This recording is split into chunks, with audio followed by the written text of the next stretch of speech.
à tous et merci de suivre le Flash Info. En Côte d'Ivoire, c'est aujourd'hui le 5e jour de la campagne pour les élections législatives 2021. Plus de 1500 candidats en lice. Objectif, renouveler le 6 mars prochain les 255 sièges de députés à l'Assemblée nationale. Élections législatives du 6 mars prochain en Côte d'Ivoire, la concertation interpartie pour des élections démocratiques a organisé récemment un atelier d'échange. Les travaux ont porté sur la contribution des partis politiques à un scrutin apaisé. Plusieurs membres de partis politiques ont participé à cette rencontre. Plus de détails dans le journal de 13 h.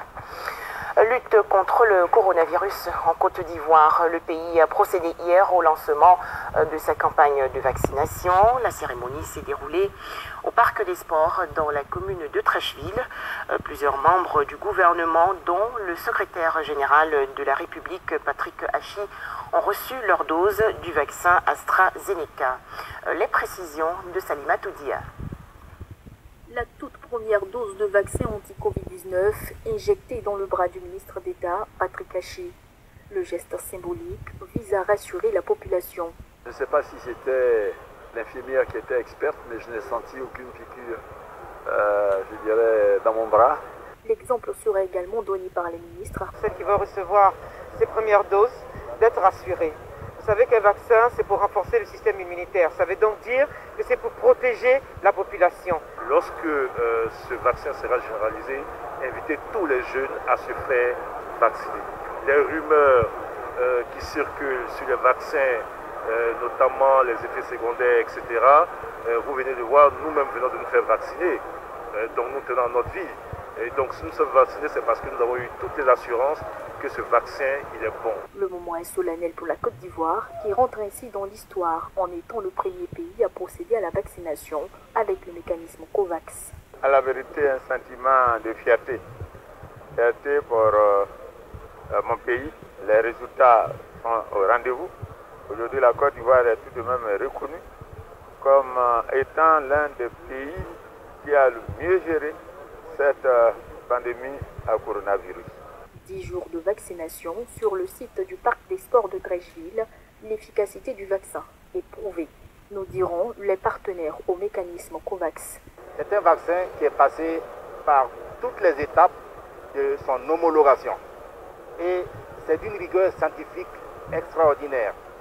Et à la fin, il y a tout un comité d'experts qui siège au niveau mondial et qui atteste de l'iniquité de ce vaccin-là. Le vaccin va également éviter les formes sévères, donc éviter les décès. Ce sera important que nous formons toutes les agences de santé pour qu'ils puissent être les premiers ciblages et expliquer aux populations pourquoi c'est important de faire la vaccination. Aujourd'hui, on commence à montrer qu'on tient notre promesse d'équité vaccinale, d'équité face à cette pandémie, que personne ne soit laissé sur le côté, que l'on vaccine toutes les populations vulnérables partout là où elles sont. Gratuite et volontaire, l'État invite les populations à la vaccination. Donc un appel à toute la population à venir se faire vacciner progressivement sur les lieux qui auraient été indiqués à l'appel du ministère de la Santé, pour que le plus rapidement possible le processus de contamination puisse s'arrêter et que la vie normale puisse reprendre. 69,3% de la population totale est la cible de cette campagne de vaccination. En image, l'actualité hors de chez nous, l'opposant nigérien Ama Amadou a été conduit hier après un peu plus de 72 heures de garde à vue à la prison de Filingué. Ama Amadou s'était lui-même rendu il y a quelques jours à la police judiciaire de Niamey.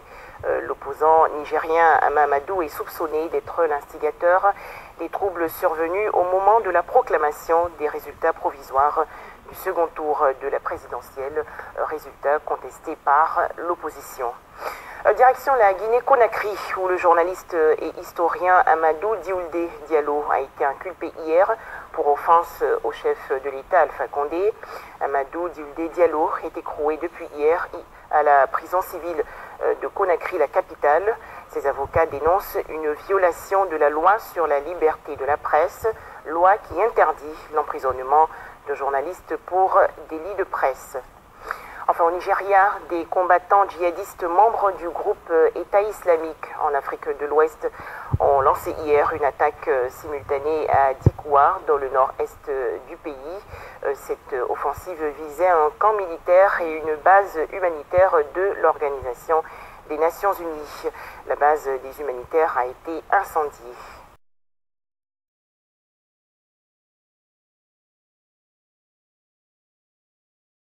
Massivement sortis pour encourager ces jeunes. Le long du parcours aussi, quelques bouteilles d'eau pour se désaltérer. Déjà, le premier à l'arrivée de cette étape est ovationné et habillé par le gouverneur Grégoire Vongo. Satisfait de ce que j'ai vu. D'abord, il y a eu beaucoup de candidats. La région représente beaucoup de candidats, un peu plus de 1000.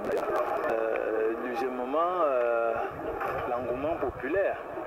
Vous avez vu comme moi, dans les villages, les gens étaient en bordure de la route pour voir un peu comment ces jeunes étaient en train de compétir. Voilà, pour faire partie de l'unité d'élite de notre armée qu'on appelle le BI. Sans sélectionner pas plus pour la suite du processus, une chance pour ce bon dernier. De quoi savourer le challenge, même si ce n'est pas encore la fin des épreuves. Bon, pour continuer, c'est d'avoir espoir et travailler plus fort. Parce que c'est le travail qui compte. Parce que si je lâche ici, ça va aussi cuire dans moi. Donc, l'essentiel, c'est que je dois avoir espoir en moi-même. Donc, moi-même, je dois travailler d'abord. Je connais d'abord ma santé en moi-même. Parce que si je ne me sentais pas bien, il n'allait pas faire ce que j'ai obtenu. La plupart des candidats nourrissent un long rêve de servir dans l'armée camerounaise. La réalisation de ces rêves ne tient plus qu'à quelques épreuves. J'ai choisi l'armée pour défendre mon pays. Donc, les Boko Haram, les ambazoniens, oui, donc ils me sentent capable pour les combattre. D'autres activités vont suivre, notamment le transport du poteau. 15 candidats par poteau pour tester l'esprit de travail en équipe, mais dans l'adversité. Et pour le sprint final, il faudrait compter sur le marquage individuel. Pas facile donc de faire partie de cette force d'élite de l'armée camerounaise. Voilà, merci de nous avoir suivis. Plus de détails dans le journal de 13h.